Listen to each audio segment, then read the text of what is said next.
my first theorem is if vector field f and the wf are the vector spaces, they are the two vector spaces w and v, then prove that the transformation t is a transformation v to w is a linear transformation. Prove that if and only if, it means कि if and only if condition है, it means कि firstly we prove that the v and w are the vector spaces, then prove that this is the result true, and the second converse part which the result is true, then prove that कि v and w are the vector spaces. The first कि हमने prove करना है कि जो T transformation है वो we से डब्ल्यू को जा रही है, जो लीनियर ट्रांसफॉर्मेशन है वो लीनियर ट्रांसफॉर्मेशन है. उसके लिए हमें प्रूव क्या करना पड़ेगा कि T transformation of alpha V plus beta W is equal to alpha transformation of we plus beta transformation of W. और जो वी और डब्ल्यू है वो दोनों एलिमेंट हमारे पास वी सेट से हैं, वी वेक्टर स्पेस में से हैं, और अल्फ़ा बीटा हमारे पास है जो फील्ड में से बिलोंग कर रहे हैं. तो हमने प्रूव क्या करना है, हमारे पास गिवन क्या है, गिवन हमारे पास है कि v और w दोनों वेक्टर स्पेसेस है और t हमारे पास लीनियर ट्रांसफॉर्मेशन है. अगर t हमारे पास मान लिया हमने t is a linear transformation, अगर लीनियर ट्रांसफॉर्मेशन है वो v वेक्टर स्पेस से w वेक्टर स्पेस में जा रही है. तो हमने दो एलिमेंट ले लिए v और w में से दो एलिमेंट ले लिए. मान लो ये सेट है v, उसमें v और w दो एलिमेंट ले लिए और उस पर ट्रांसफॉर्मेशन टी लगा दी, तो वो जो एलिमेंट चले गए टी ऑफ वी और टी ऑफ डब्ल्यू वो हमारे पास डब्ल्यू सेट में से हो गए. तो अल्फ़ा और बीटा जो फील्ड में से बिलोंग कर रहे हैं, तो मैंने क्या किया कि पहले अल्फ़ा वी प्लस अल्फ़ा, अगर हम स्केलर कोई एलिमेंट है वेक्टर में से स्केलर मल्टीप्लिकेशन कर देंगे वेक्टर के साथ, तो वो हमारे पास फिर भी वी सेट में ही रहेगा, वी सब वेक्टर स्पेस में रहेगा. एज ए बीटा डब्ल्यू भी हमारे पास वेक्टर स्पेस वी में ही रहेगा. तो उन दोनों को सम करने के बाद हम ट्रांसफॉर्मेशन लगा रहे हैं, तो वो हमारे पास इक्वल होगी transformation of alpha into V और transformation of beta into V. ये हमारे पास फर्स्ट प्रॉपर्टी है जो हमने ऊपर सोल्व किया है. अगर हम टी दो वेक्टर स्पेस का सम करते हैं, उस पर ट्रांसफॉर्मेशन लगाते हैं, तो वो इक्वल टू है उन दोनों एलिमेंट की अलग से ट्रांसफॉर्मेशन का एडिशन. तो हमने वही लगा दिया कि अल्फ़ा वी की ट्रांसफॉर्मेशन प्लस बीटा डब्ल्यू की ट्रांसफॉर्मेशन. तो सेकंड प्रॉपर्टी हमारे पास है जो होमोजीनियस प्रॉपर्टी, उसमें क्या कहते थे कि अगर ए और वी का अल्फ़ा स्केलर मल्टीप्लिकेशन है एलिमेंट के साथ और उस पर ट्रांसफॉर्मेशन लगाते हैं, तो उसमें स्केलर हमारे पास बाहर आ जाता है और ट्रांसफॉर्मेशन ऑफ एलिमेंट रह जाता है. तो वही हमने किया यहाँ पे भी, alpha transformation of we plus beta transformation of v, और अल्फ़ा बीटा दोनों स्केलर एलिमेंट है तो दे आर फील्ड में से बिलोंग कर रहे हैं. तो हमारे पास है कि फर्स्ट पार्ट हमारे पास प्रूव हो जाता है. अगर वी और डब्ल्यू हमारे पास वेक्टर स्पेस हैं, तो टी हमारे पास लीनियर ट्रांसफॉर्मेशन है जो वी से डब्ल्यू की ओर जा रही है. इफ़ एंड ओनली इफ हमारे पास ये प्रॉपर्टी फील्ड होनी चाहिए थी. तो ये हमें प्रूव होने के बाद हमें ये पता लग गया कि अब कन्वर्स पार्ट करना है. कन्वर्स में क्या है कि हमारे पास गिवन क्या है, जो हमने ऊपर प्रूव किया है कि G alpha into V plus beta into W की transformation is equal to alpha into transformation of V beta into transformation of V W, that is alpha beta belongs to field and u and v w belongs to vector space capital V. तो अब हमने proof क्या करना है, हमने proof करना है कि जो t है वो लीनियर ट्रांसफॉर्मेशन है. तो हमने t is a linear transformation, इसको प्रूफ करना है. तो हम क्या करते हैं, फर्स्टली हमने अल्फ़ा और बीटा को मान ले लिया है. तो अल्फ़ा बीटा को जब हम मान ले लेते हैं यहाँ पे, तो हम पुट करते हैं अल्फ़ा इंटू, तो v प्लस डब्ल्यू बन जाएगा, v plus W and alpha की वैल्यू यहाँ पे भी 1, यहाँ पे बीटा की वैल्यू भी 1. तो हमारे पास आ जाता है t is a transformation of v plus W का sum is equal to the T we plus T W. तो हमारे पास जो फर्स्ट प्रॉपर्टी है उसके अकॉर्डिंग है, अगर कोई टी यू प्लस वी का सम का transformation is equal to T we plus T डब्ल्यू, और v और w हमारे पास वेक्टर स्पेस में, हमारे पास फर्स्ट पोस्टुलेट भी प्रूव हो जाती है. और सेकंड में हम फिर अल्फ़ा को हम 1 ले लेते हैं, तो T alpha into v that is alpha into T transformation of v element that is a की वैल्यू यहाँ पे भी 1, यहाँ पे भी 1 कर देते हो, तो हमारे पास दोनों प्रॉपर्टी फुलफिल हो जाती हैं. तो उस मैपिंग को हम लीनियर ट्रांसफॉर्मेशन कहेंगे. तो हमारे पास इस पार्ट में भी प्रूफ हो जाता है. ये देखिए, सेकेंडली हमारे पास क्या है कि हमारे पास फर्स्ट पार्ट कंप्लीट हो गया. तो दूसरे केस में हमने बीटा को 0 ले लिया और अल्फ़ा को 1 ले लिया, और अल्फ़ा को 1 ले लो या अल्फ़ा को अल्फ़ा ही रहने दो, तो हमारे पास सेकंड पोस्टुलेट भी कंप्लीट हो जाती है. अगर हमारे पास दोनों टर्म फुलफिल हो रहे हैं, दोनों पोस्टुलेट प्रूफ हो रही हैं, तो हम कह सकते हैं जो हमारे पास ट्रांसफॉर्मेशन है वो लीनियर ट्रांसफॉर्मेशन है। क्यों? क्योंकि वो दोनों एक्सियम्स हैं या पोस्टुलेट्स हैं उनको फुलफिल कर रही है और T is a linear transformation. तो यहाँ पे हमारी थ्योरम कंप्लीट हो जाती है। तो हम ये कह सकते हैं कि अगर हमारे पास क्वेश्चन आता है कि प्रूव दैट कि T is a linear transformation, तो उसके लिए हमारे पास जो दो पोस्टुलेट्स हैं ये वाली, तो इनको प्रूव करना बहुत ज़रूरी है। अगर ये दोनों पोस्टुलेट कम्प्लीटली फुलफिल कर जाते हैं या हम उनको प्रूव कर देते हो, हमारे पास जो ट्रांसफॉर्मेशन होगी वो लीनियर ट्रांसफॉर्मेशन होगी।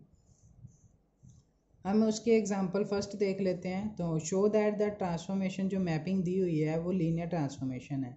तो फर्स्ट जो एग्जांपल है, जो टी ट्रांसफॉर्मेशन जा रही है वो V3R से जा रही है। V3R का मतलब है कि जो V3 है वो 3 डिमेंशन है, तो उसमें एलिमेंट कैसे होंगे? X, Y, Z से। ऐसे ही V2 element that's a 2 dimension, तो उसमें एलिमेंट होंगे X, Y वाले। ये याद रखना कि अगर 3 डिमेंशन है तो उसमें एलिमेंट होंगे X, Y, Z जैसे, और V2 है तो उसमें एलिमेंट होंगे X, Y। और जो X और Y है वो बिलोंग करे रियल नंबर से, तो उसने जो फील्ड दी हुई है वो रियल नंबर की फील्ड दी हुई है। तो X और Y है वो R में से बिलोंग करेंगे। अब हमारे पास है कि अगर हमारे पास T ट्रांसफॉर्मेशन है और V3 में एलिमेंट है X, Y, Z जैसे, अब उस पर ट्रांसफॉर्मेशन लगाते हैं तो वो V2 में चले जाते हैं। तो V2 में एलिमेंट कैसे होंगे? X minus y plus Z एक एलिमेंट और 2 इंटू एक्स। तो इसको प्रूव करना है कि हमारे पास जो मैपिंग दी हुई है वो लीनियर ट्रांसफॉर्मेशन है कि नहीं है। तो हमें पता है कि अगर किसी टी मैपिंग को लीनियर ट्रांसफॉर्मेशन प्रूव करना है तो हमने चेक करनी है ये वाली प्रॉपर्टी और ये वाली प्रॉपर्टी। तो फर्स्ट प्रूव करने के लिए हम पहले क्या करेंगे, हमारे पास alpha into U plus beta into W, हम बीटा इंटू यू और वी हम दो एलिमेंट ले लेते हैं। किस सेट में से? V3 एलिमेंट में से। तो V3 हमारे पास एक सेट है जिसमें एलिमेंट है U और V, और U और V में एलिमेंट कैसे हैं? U है X1, Y1, Z1 वाला, क्योंकि उसने कहा था कि जो V3 में एलिमेंट होते हैं वो आते हैं X, Y, Z वाले। तो हमने U सेट ले लिया, उसमें एलिमेंट है X1, Y1, Z1 U element, और V जो एलिमेंट है वो है X2, Y2, Z2। ये दोनों एलिमेंट हमारे पास V3 में से हैं। That is 3 dimensional vector space over the field of R। R is a represented as a real number, और मैंने अल्फ़ा बीटा ले लिए हैं, दोनों रियल नंबर हैं। तो दोनों रियल नंबर हैं। फर्स्ट हमने क्या करना है, alpha U plus beta V. तो मैंने कहा था कि हमारे पास alpha U plus beta V करनी है, तो उसके लिए हम क्या करेंगे, अल्फ़ा ऐसे रहेंगे क्योंकि ये स्केलर है, और u की वैल्यू पुट कर देनी है x1, y1, z1। वैसे ही बीटा भी रहने देंगे, v की वैल्यू पुट कर देंगे x2, y2, z2। मैंने मल्टीप्लिकेशन का बताया था कि अल्फ़ा इसके साथ भी मल्टीप्लाई होगा, इसके साथ भी और इसके साथ भी। तो अल्फ़ा x1 हो गया, अल्फ़ा y1 हो जाएगा, अल्फ़ा z1 हो जाएगा। ऐसे बीटा x2 हो जाएगा, बीटा y2 हो जाएगा और बीटा z2 हो जाएगा। उसके बाद मैंने कहा था कि एडिशन वाला पार्ट करना है। तो एडिशन वाले पार्ट में क्या होता है, जो फर्स्ट एलिमेंट होता है वो फर्स्ट के साथ ऐड होता है, सेकंड एलिमेंट सेकंड के साथ ऐड होगा, थर्ड एलिमेंट थर्ड के साथ ऐड होगा। इसमें एक स्टेप मैं लिख देता हूँ, इन्होंने मिस किया हुआ है। तो अल्फ़ा x1, अल्फ़ा y1 और comma alpha z1 plus beta x2, beta y2 और बीटा z2। तो फर्स्ट वाला फर्स्ट के साथ ऐड होगा तो हमारे पास आएगा alpha x1 plus beta x2। Second वाला सेकंड के साथ ऐड होगा तो हमारे पास आएगा alpha y1 plus beta y2। Third वाला थर्ड के साथ ऐड होगा तो हमारे पास आएगा alpha z2 plus beta z2।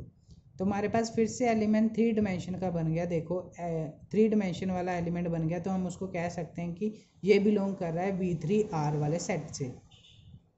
अब उसके बाद है कि हमने कहा था कि उसके बाद हमने पता लग गया कि हमारे पास डेफिनेशन थी कि अगर कोई alpha U plus beta we वाला एलिमेंट है जो V3 वाले सेट को बिलोंग कर रहा है, तो उस पर हमने ट्रांसफॉर्मेशन लगानी है। ट्रांसफॉर्मेशन के बाद वो कौन सा एलिमेंट बन जाएगा, इमेज ऑफ द ट्रांसफॉर्मेशन, वो हमारे पास V2 का एलिमेंट बन जाएगा। तो हम उसको प्रूव करते हैं।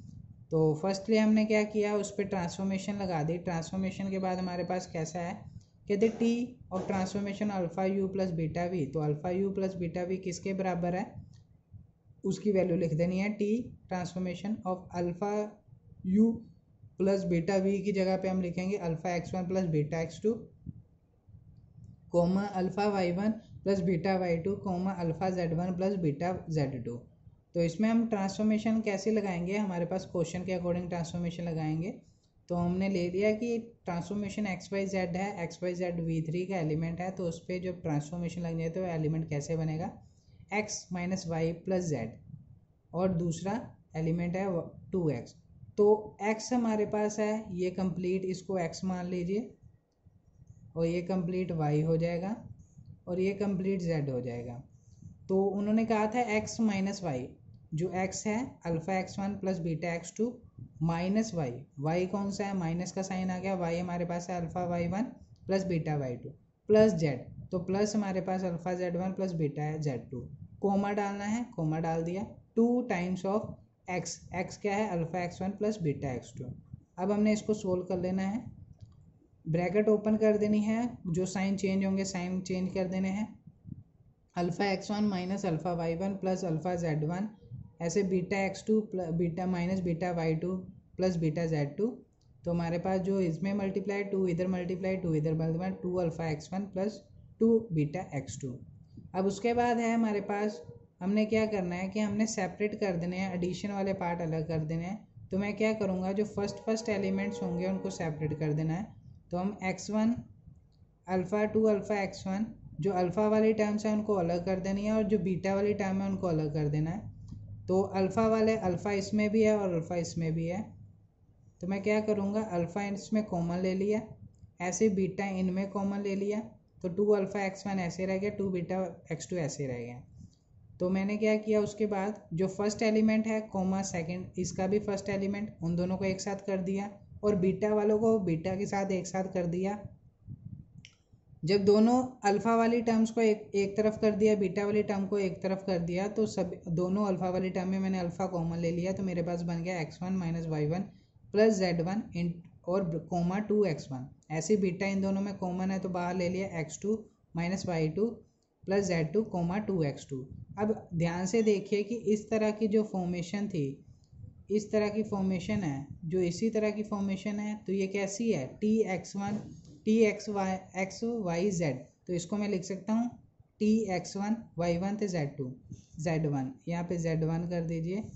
और ऐसे ही हमारे पास इस तरफ भी tx2 y2 z2, तो मैं x1 y1 z1 की तरफ मैं u लिख सकता हूँ, और x2 y2 z2 की जगह मैं v लिख सकता हूँ। तो हमारे पास आ गया alpha transformation of u plus beta transformation of v। तो हमारे पास प्रूफ हो जाता है कि दिस इज ए जो मैपिंग है t, वो लीनियर ट्रांसफॉर्मेशन की मैपिंग है। सिमिलरली आप सेकेंड एग्जाम्पल भी प्रूव कर सकते हो, उसी तरह उसमें भी सेम स्टेप करेंगे तो हमारे पास प्रूफ हो जाएगी कि that is A T is a linear transformation. Thank you.